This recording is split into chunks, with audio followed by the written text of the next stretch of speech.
Hello. It's Wednesday. It is, I can get this, Wednesday, August 14th, 2019. That's the best job you've done so far, I think. The only reason I know this is because I was looking at the calendar earlier.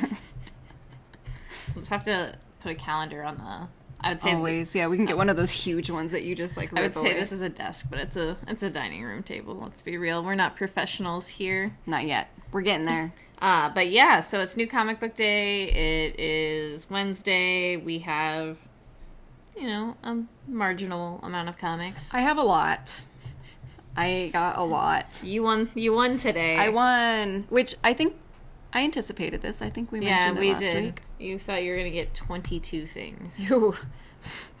Close. A little bit. What were you at? I got 12 actual comics. I read 14, including Conan, and then I read another one that we got in. I read half of that Gwenpool. Yeah, that counts. 13 and a half. And then I got a trade with 4 other issues, so. You definitely... I got close. Okay, so we actually are going to lead off with the same comics. I almost said you start, but... I'll start. But we got the same one. We got this White Trees. The White Trees. The White Trees. A Black Sand Tale. This is a 2-issue, tiny little miniseries by Chop Jorsky. Chris Anka. I'm not going to mess up his name because it doesn't need to be messed up. It's easy to say. It's easy to say. I don't ever get confused by it. And colors by Matt Wilson. Yeah. So the trifecta. The comic creators trifecta. Mm-hmm. Yeah. With all of their powers combined, they make CCT. Shit. Burn this book. Just kidding. It's for mature readers, so that's what I wanted to say. So yeah, this is a really great fantasy tale. If you listen to a few weeks back, we had gotten a preview for this book, so we were very, very, very excited to get it. And I read it once, I've read it again, and I still absolutely love it. Just a small tale of 3 daddies going to find their kids. Mm-hmm. Getting into some sexy shenanigans on the way. Yeah, it's hard to give anything away with this book just because there's not a lot to it necessarily. There's a lot of story and world building, but that's just stuff you should take in yourself. But I think if you like, 3 sexy characters, if you like fantasy books, if you like really pretty colors and really great art, if you like a little bit of, queerness that is also in there, I don't know. It's dark and dirty and delicious. Did you eat that comic? No, I was just trying to think of another D.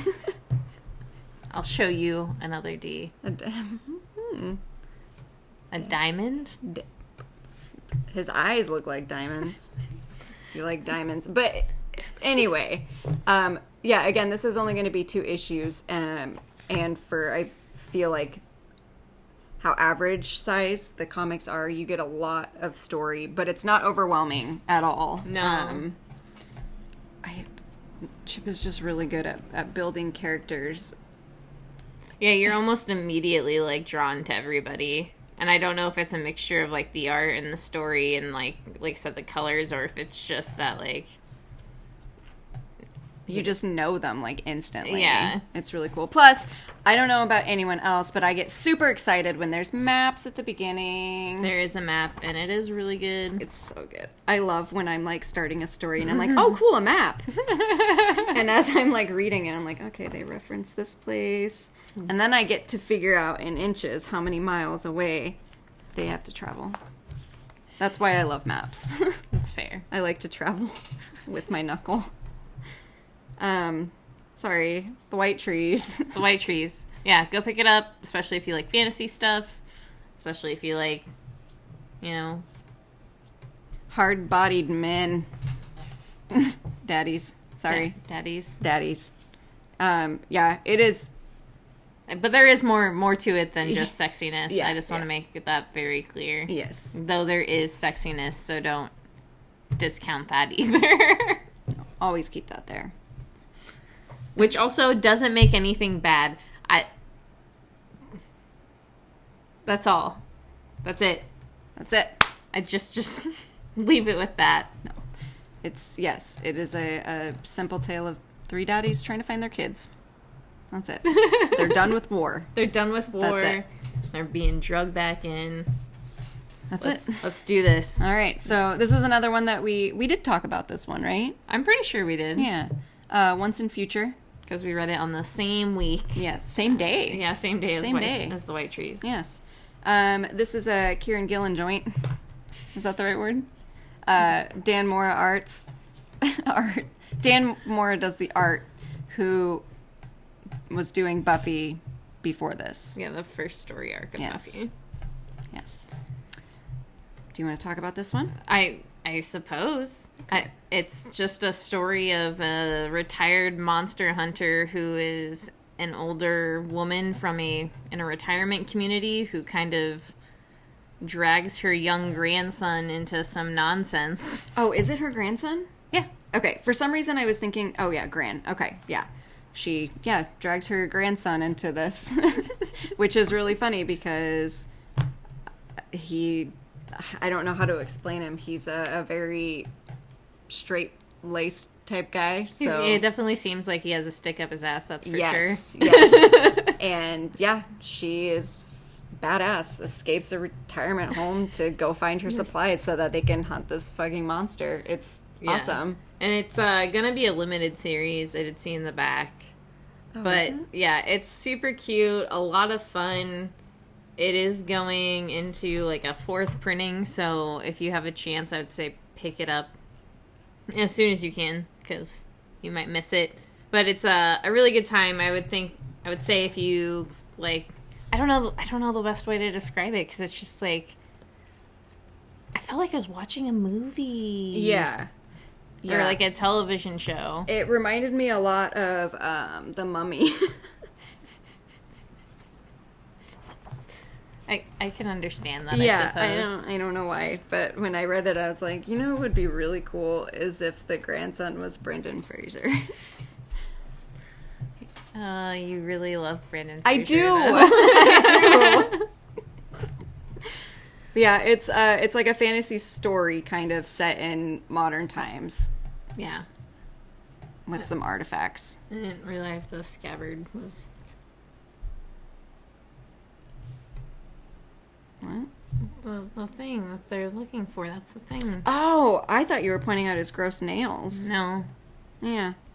But it's a really fun romp. Definitely gave me some giggles. Yeah, I for sure would love to have a grandma like that. I'm just excited to see what happens. Mm-hmm. Mm-hmm. Let's see. And I'm afraid, like, I'm going to get sad. Yeah, because I feel like I'm having too good of a time in this first issue, and I feel like Kieran Gillen's going to be like, Yeah, because it really does, like, kind of drop you right in. Sorry, I'm just thinking about some things that were happening in the comic. It is really pleasing, and it's just like, I read it again today, and I just was like, yes, this is just really refreshing to have a fun, silly book where you're also just like, I like it already. Like, I'm not...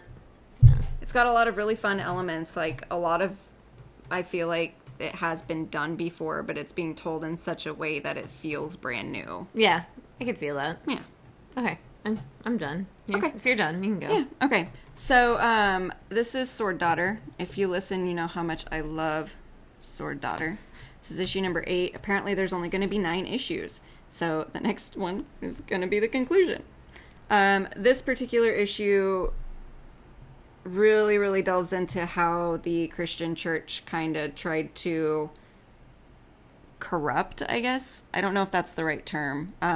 Elsbeth, when she was left alone after her father was taken prisoner, she was taken in by the church, and they kind of tormented her, abused her, starved her, did all sorts of things to try to convert her essentially from being pagan to Christian. She accepted their help, but in the back of her mind was always like, fuck these people. Yeah. So in this issue, it does go into that from when she was younger and how it changed her as an adult. She, kills some priests. But the main reason for doing that was because she knew it would start some sort of war, because the last person from the 40 Swords, the clan that killed her family, the last person that she needed to kill had integrated himself into that group to hide. So she's trying to bring him out. And her dad is not very pleased with it and he feels responsible because he's the one who put the sword in her hand originally. But she is only doing this to avenge her family, and once that's done, she's done. She's done? Yes, that's all she wanted to do. That's what she has been training for her entire life. Like, when her dad was taken captive, she was left with that task. So that's what she's been doing. I love this story. It's very, very good. And I am so excited to see how the last one's going to end, because it's not going to have a happy ending. Yeah. One of them is going to die. And I am bummed out about it, but it's a very well told story. There's only 9 issues, so it's not like a huge task to get into it. Sorry, I was just getting emotional. I love it so much. You have to go again. It's about a group of Vikings. Sorry, not even gonna get into it. I also have Critical Role. This is the origin stories of Grog. There really isn't much to tell about this. Sorry, I just blanked right now. But there really isn't much to tell. It's just the Vox Machina. They're just going through trying to find Grog because he disappeared in the middle of the night. They end up finding him. Something is off. That's pretty much it. Without giving anything. I mean, it really doesn't give anything away anyway. But they find Pike, who, if you listen to Critical Role, you know who Pike is. She's one of Grog's friends. Grog saved her. Whatever. It's cute. The art, I made Champ look at it. The art is really, really good. It is very, yes, very delicious. Thank you. Triple D. But yeah, they end up finding Grog, but Grog is not all that he seems. So, Critical Role. I'm not actually sure how many issues there's going to be. Probably 4 or 5, I would assume. But this is only 6. Damn. Okay. 6 issues. This is issue 2, so we still got a ways to go. 4 to 6 issues. 4 to 6, yeah. What is this? What's this boy doing? Have you guys talked about the space snake yet? Derek, is that a euphemism for your dick? Space snake. And why would we ever talk about that? I'm gonna go on now. I have Immortal Hulk. This is the first issue. This is the director's cut, so I don't really have a lot to say about it. Besides, this is the first time I've read this. Is that the that new Immortal Hulk one? Yeah. It's just the. Oh, okay. That newer series is what I meant. Yeah, the newer series that started a few weeks ago. Phalanx, you dip. No, we haven't gotten to it. We haven't gotten that far. We have not gotten to Powers of X. Whoa. But yeah, this is. I mean, if you haven't checked out Immortal Hulk, I really liked this first issue. It kind of had that horror vibe. Jesus Christ. Yeah, you're having a time over here. I don't know what this is doing. Okay. Got it.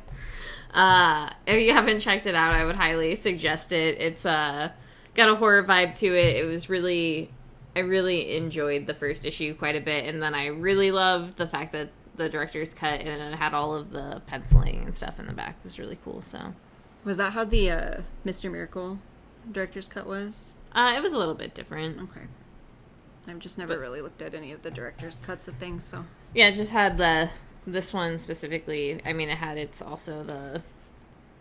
Oh, cool. The thoughts to making it and such. And then, yeah, I just really enjoyed all of the page pencils and stuff. Yeah, I like that one the most. Oh, nope, just kidding. That one. That's pretty scary. Yeah, so spooky. It is pretty spooky. Okay, that's all I have to say about the Immortal Hulk right now. Okay, so next we have... I'll actually probably sorry, my bad. I actually probably will catch up and read the entirety of the series, just because I did really like that first issue, and when I first read it, because I did read it when it first came out, I just didn't want to grab it. I know. I was reading too much, I think. I had several people tell me that I should read it, that I would enjoy it, but yeah, same thing. I have just too many things, and I'll catch it sooner or later. Yeah. I caught the charge. I got it. Hey, Pat. Okay. So now we have Loki, issue number 2. And it's good. Yeah, I liked it a lot. Yeah. I had a good time. He's wearing a shirt that said Lowkey. And look at these GD sunglasses. Such tiny, tiny Matrix. Tell me Matrix sunglasses. Yeah, that is not the most ridiculous thing I've ever seen him wear. And I've seen him wear some pretty ridiculous things. But yeah, this is, he goes to have a talk with Mr. Stark. Basically wants to join the Avengers. Yes. But, you know, with everything that he does, there's always ulterior motives. In the first issue, you had seen that he was reading what was it called? The book of... Book of Loki? Yeah, the book of Loki. Yes. So you find out his ending pretty much in this, which I won't spoil it. But, of course, with everything that Loki does, he needs to do more. It's never enough for him.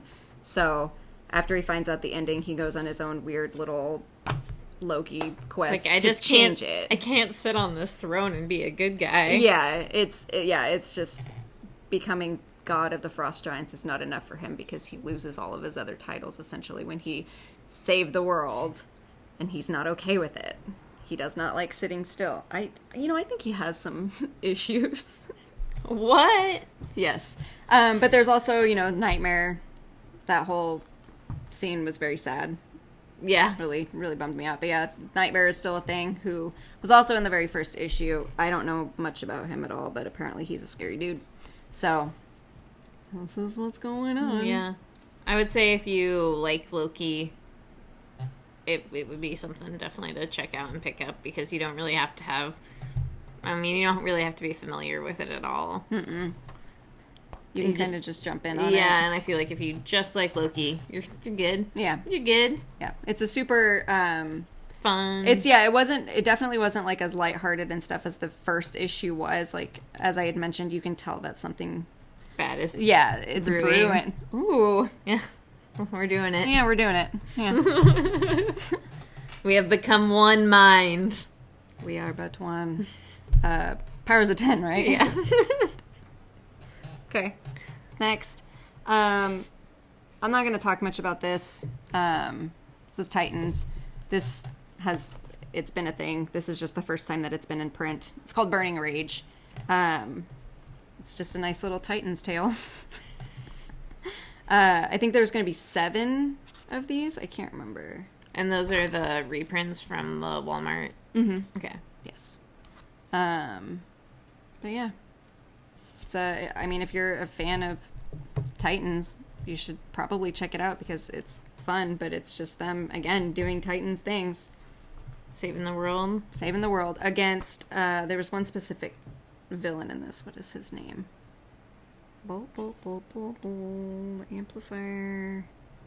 Blah. I wish I could remember what his name was because I am not seeing it anywhere. Can't hear this Queen's Corgi music at all. He's dizzy. What is his name? Guys, just read it. I can't find his name. Something about, like, decompressor or deconstruction or something.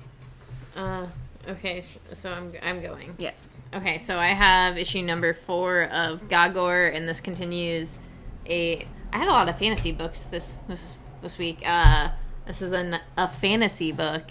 It deals with a young boy who kind of grew up with a group of intellectuals who were overrun, and he gets a scroll to unearth Gagor, who is just a kind of big nature beast sort of deal. And Flower boy. and he's looking, and the boy is looking to find information about Gagor and things that are going on. Goes into, this is where we're into this issue, goes into this walled off city that is basically just like the height of capitalism. It's just like you have to pay for everything and pay to live, and that sounds accurate. Yeah, no, the young kid just comes up against all of this stuff, and he comes across, the last straw is basically he comes across these two dudes dying in the street, and he's like, well, why can't you get help? And they're like, because we can't afford to get help. And it's just, it's heavy shit. It was very, very realistic in its way, but I like it a lot. The art is really cute. The story is fairly heavy in what it's saying. You get a lot more background in this issue to this young boy's life and what's kind of put him on the path that he's on. But I love all the creatures. I love all the backgrounds and all the colors. It's just... I do love how bright it is. It's just a really, I don't know. I would say you could probably give this to a 12-year-old. It's could fit within that age range. Ages 12 and up. 12 and up. Okay, that's a good range. Yeah, it's just it's just a lot of words. It was funny in the back of this issue. He was just like, that was a lot of words. And I was thinking that the entire issue. I was like, you're not wrong. That's how I feel when I pick up any comic nowadays. Words? What is this? We've had this conversation. Yeah. Okay. So talk about boobies. Okay. Roundabouts. Hive minds. God damn it. Okay, so I have this Age of Conan Valeria. I Googled a little bit about this character because I only honestly picked it up because I loved the last Age of Conan that I read, that Billet story. And this is another origin story from the Conan universe. So I Googled a little bit about her because I had never heard of her before. And I didn't get very much information. The one thing that I did find was she was a love interest in the Conan the Barbarian movie. But it mentioned some stuff from the actual older Conan series, but I didn't get too far into it because I was I just need to read it. So this again is an origin story about Valeria, who is a master of... She's a great sword fighter, and she learned how to sword fight after her parents were killed when she was young. She was taken in by her older brother, who has no idea how to take care of kids. So after he is killed, she spends pretty much her entire adult life getting better with the sword and trying to find the person who killed him. And that's so it's a revenge story. Yes, yes, it is a revenge story. But I don't know. It goes back and forth in here. Present time, Valeria present time, and then from when she was little, it just shows the events that shaped who she was. So It's very interesting. Yeah. I really did like it. I think it's a very good first issue. The art's pretty cool. I like the flashbacks because the colors are gray, except for the blood. Yeah, which is really cool. But yeah, this is only going to be 5 parts, I assume, just like the other one. Mm-hmm. So just a quick little Conan read. Oh, and then we're on more Conan. This is Conan the Barbarian Exodus. This is an Asad Ribic joint. That's what we're calling comics from now on. They're called joints. So this book basically has no words. It's just all told with pictures. No words. It's told with pictures. It's just pictures and some Viking runes. It's actually just Asad Ribic, just pictures of him, just pointing to things that are happening. So it's really cool. It just kind of goes through Conan traveling through lands and kind of killing animals and his own little exodus. Yeah, and getting caught and killing so many animals. Yeah. Actually, now that I think about it, there's a mouse at one point where it's just a field mouse. Yeah, it's pretty cool though. But yeah, some Jesus stuff from Conan. Some Jesus stuff. When Jesus disappeared for 30 years. He was hiding behind that rock. Look, I don't know anything about Christian religion. It's okay. Sorry. It's really easy. I figured. I read one story in the Bible and it just kind of freaked me out, so I just never touched the Bible again. It burns! It was a weird story. It was like trumpets and angels and like hellfire. Revelations, I think is what it's called. So you can see I was not raised Christian. I don't. Next. Yeah, I'm gonna talk about Silver Surfer Black now instead of our upbringings with religion. We don't want to get into that. It's a whole nother mess. Once again, Art's baller in this. The story has a pretty interesting turn at the really, really end. So this just deals with Silver Surfer and him. He just fought Null the last issue, or tried to escape Null. It's hard to decide which one it was, really. And then now he's just been hanging out with Ego, and something landed on Ego, and which is a giant planet that's just been building itself.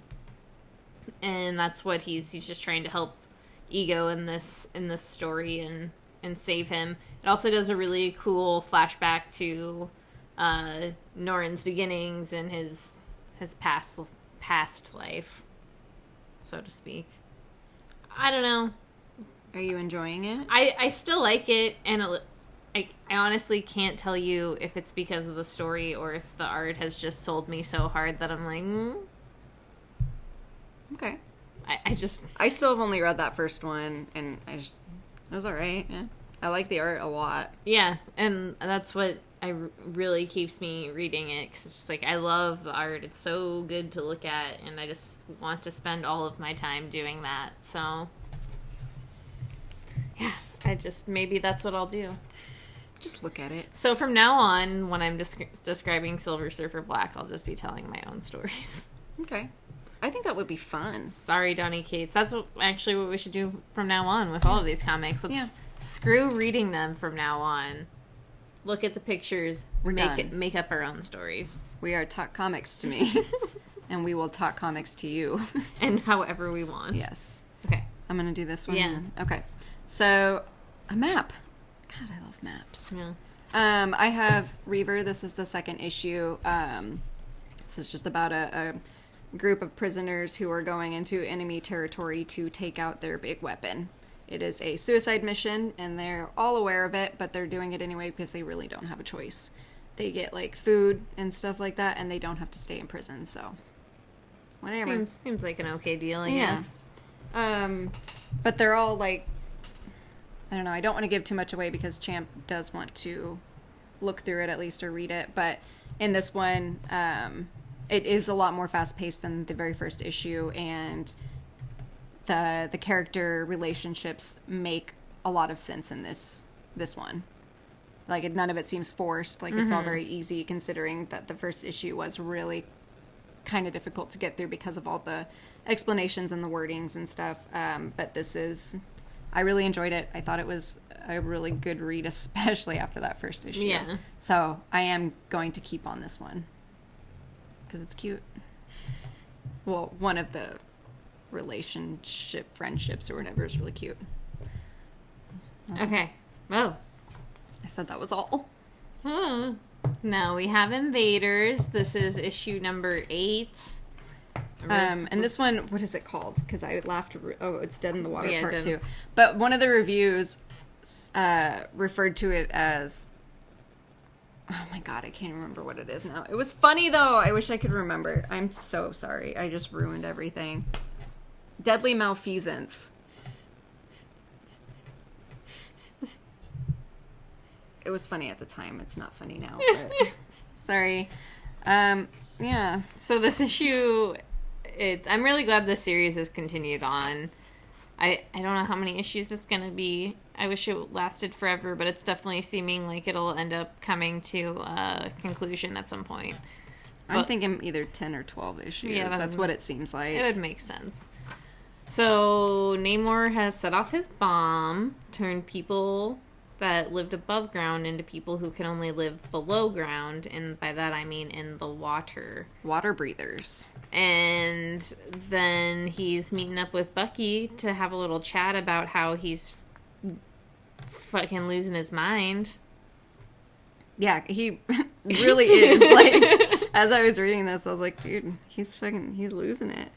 Like, I love Chip so much. Like, his writing it's just so multifaceted. Like, this book is not like anything else that I'm reading by him, and it's just so wonderful. Like, his whole description of how Namor is kind of lost himself to this thing that Xavier put in his mind to help him, which was in the form of their friend. Yeah, that he lost during World War II. So it's just like there's so many levels and layers to who Namor is and why all of this is happening, and it's just, I feel really bad for him. He's a fucking asshole, but I feel so bad. Yeah, because it kind of gets to the point where you realize, like, he's not an asshole. Like, he is by choice, but, like, a lot of it was, his choices were spurred because of things that had, like, happened to him. Mm-hmm. And it's funny because, like, as he's explaining this stuff to Bucky, you can see him, like, kind of come to these realizations and then make a decision for himself that, like, totally just fucks everyone over. And I love it. It's just, I will say this time and time again, this is definitely something for the old men. This is an old man book, but it's just absolutely, it's breathtaking in its art every time. The story, it doesn't leave you hanging, and I feel like it's just, it paces itself in such a way where you're ready for what's about to happen, or you want something to happen, or you want to help the characters in whatever way. Especially, I just want to help Namor. And be like, hey, guy, it's time to settle down. This isn't you. You know that, right? This is the crown speaking. You have a bunch of snakes on your head. Please, Namor, take the snakes off your head. After reading these issues, I have really just decided that I'm gonna take after Namor, and I'm gonna start channeling my... I don't want you to murder me. Well, I wouldn't. I mostly just want to be able to, like, do this. And, I mean... make my own decisions. He's, like, murdered his friends. But, I mean, was he wrong? Yes. I'm excited for Keanu Namor. Yeah, I am excited for sexy Namor coming out of the water. It's like that Darth Vader cover. Mm-hmm. Oh my god, that's exactly. Just put the helmet on. Yeah. That's... Maybe we've discovered something. Darth Vader is actually Namor. Which would explain why I also relate to him. Okay, so... He also tries to kill his friends. I mean, really, who are your friends? But replaceable humans. If I die, we have this recorded. This has been recorded. And I feel safe now, but just in case, don't call the... Don't call the police. I will put this out in the open. I would never harm a hair on Champ's head. Your face is not saying that now. Sorry, I just realized how serious it sounded, and it made me laugh. All right, let's talk about our Gideon Falls theories, because This is Gideon Falls. This is a wild story. This is about time travel and barns. This is dedicated to all the barns out there. The Shadow Man with a smile. This is for you. So this issue is not confusing at all in comparison to the last issue. No, this one was actually very, very easy to understand, which was confusing in itself because I don't understand why everything else was so confusing. It does not bring any clarity to the last issue, in my opinion. But you are taken to where Norton is, which is in the Gideon Falls dimension where there is no city and where his sister is apparently at. Who is the cop who was in the very first one, the first story arc, which you got to know pretty good. Yeah. Clara? Is that her name? Yeah. Yeah, Clara. So yeah, they run into each other. She reveals some family history that is upsetting to Norton. Shows him some proof. The barn. The barn, yeah. And yeah, I don't know. I feel like there's just so many things that I have questions about. And I know they're going to get answered, but I'm still just kind of confused by him to the point where I'm like, can he not remember because it's like a cross-dimensional thing? Yeah, and that's also part of it. Like, how does time work in this? Is it linear? Do you split off? The whole idea that, once they showed... Are we going to... Spoiler alert! Earmuffs if you don't want to hear this. So, I just want to know, they showed a very intense scene where Norton falls off a tree as a child and gets a scar, which they do show in the book, and it gives you parallels to the priest who you follow throughout the story as well. So, are they the same person? This is what I really, like... Is that how the time is working here? Is it like the same person, the from same different times? Yeah. See, Jeff, come on, just give it to me straight, dog. I need to know. Jeff, give us a call. We're on first name basis now. You're Jeff. I'm Champ. That's Heather. We need our questions. Questions. Is great. It's the Queen's Quirky playlist.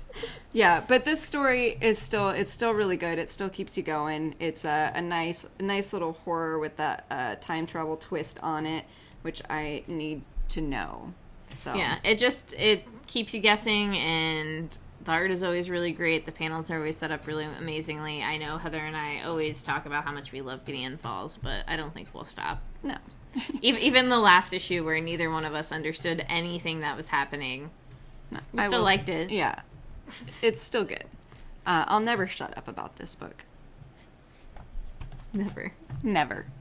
Okay, so I'm just going to go over this one real quick before we get into the real big one. I meant like length, the story. So this is Ghosted in LA. I just ordered the second issue because I read the first one. I was kind of curious about it. I have like no feelings on it. It kind of makes me sad because I really wanted to have feelings about it. But it's just about a cute little Jewish girl who follows her boyfriend to LA. Her boyfriend breaks up with her. She's left alone. She has a horrible goth roommate who holds like witchcraft rituals at night and locks her out. So she ends up finding this house that is overrun by ghosts, and they allow her to stay there. Does she pay the ghost rent? No. Oh, that sounds like a sick deal. Yeah. How do I find this? Right. I need this set up. But like all of these ghosts have like problems. Like this guy that's on the cover, he's young, like probably around her age and stuff, and his one thing is like he loves collecting music, but since he's a ghost, he can't like grab anything, so he has like another human from like the outside world like bring him records and stuff every now and then. It's weird. Again, I really have no real feelings on it. I think that the girl in it is a dummy.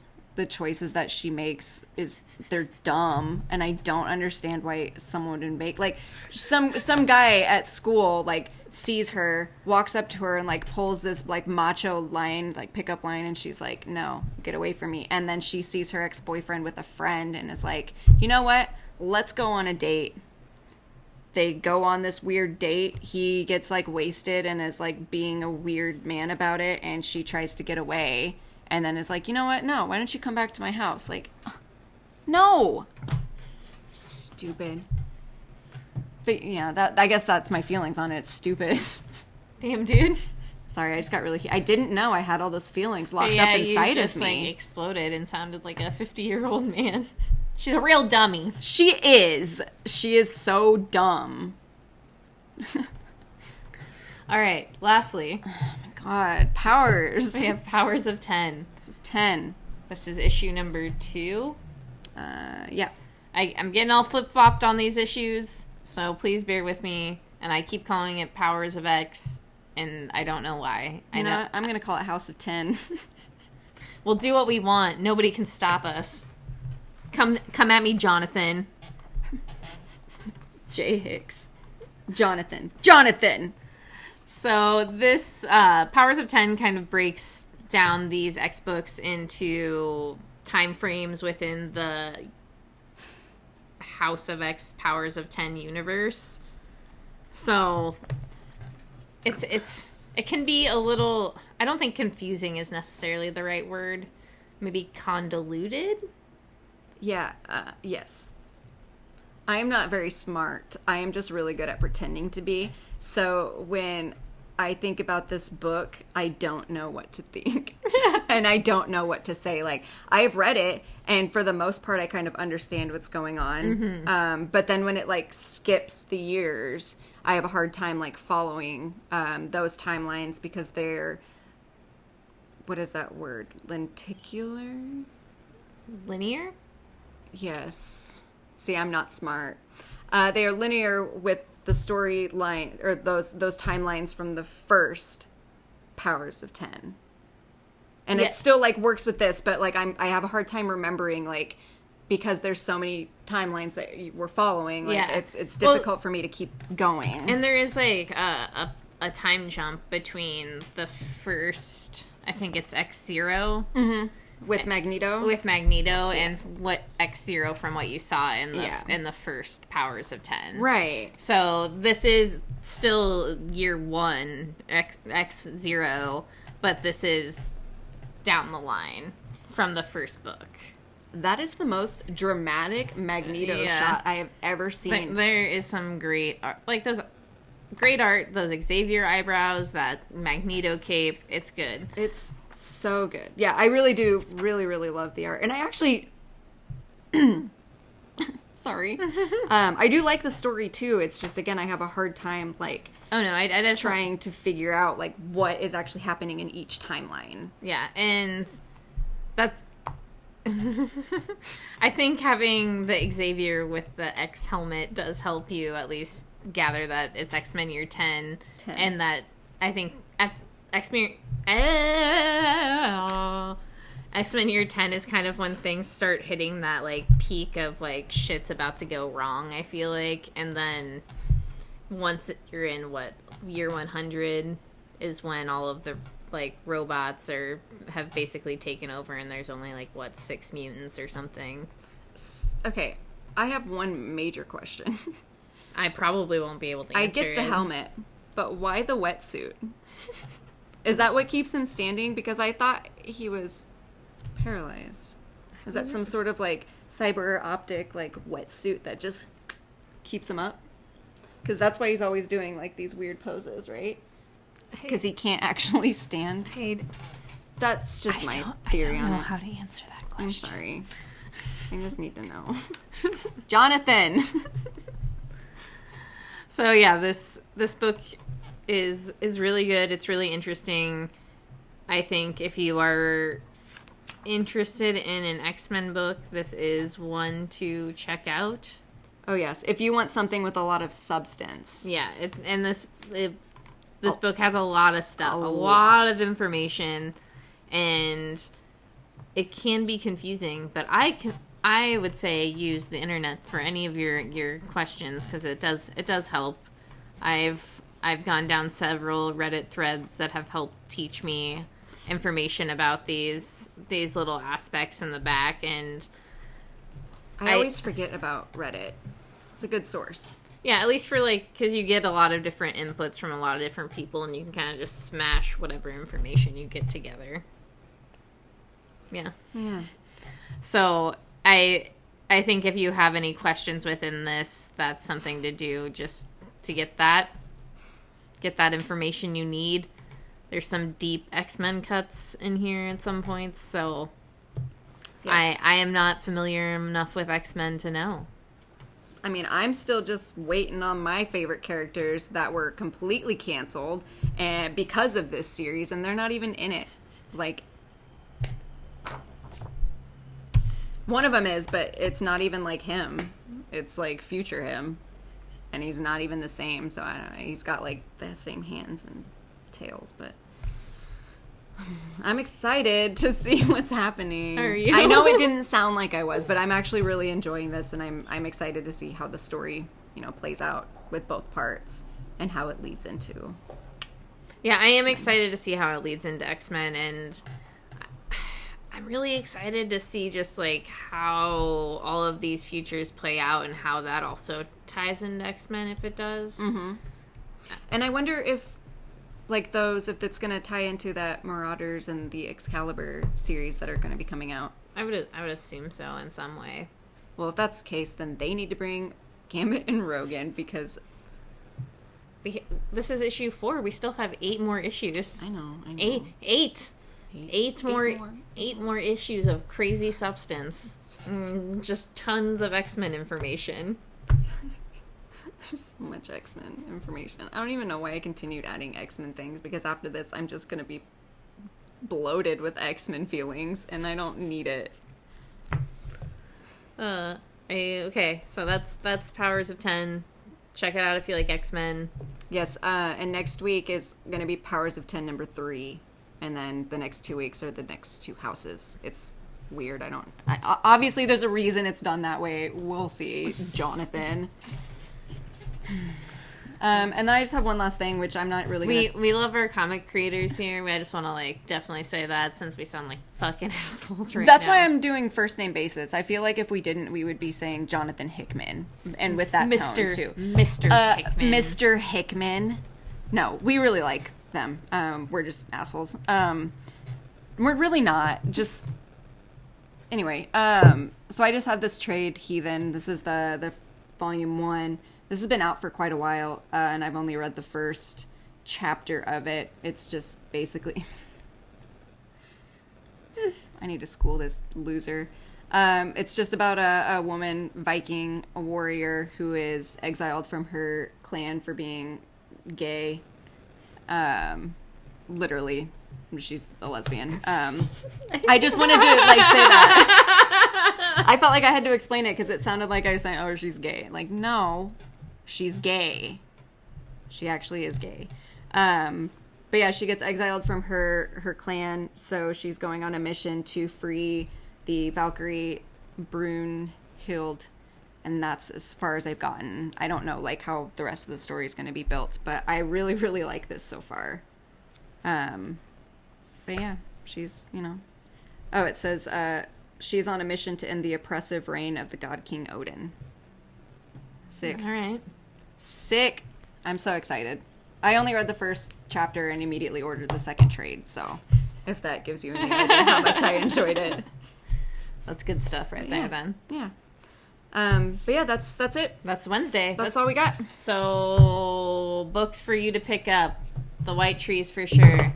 Once and Future for sure. Sword Daughter. Loki. Titan. Invaders. Gideon Falls. Powers of 10. There's a lot of good books out this week. So, go to your local comic book shop. Support them. Give them your money. Give them smiles and jokes. And go pick up some books. Yeah. You have a good time. All right. Goodbye. We love you. Goodbye.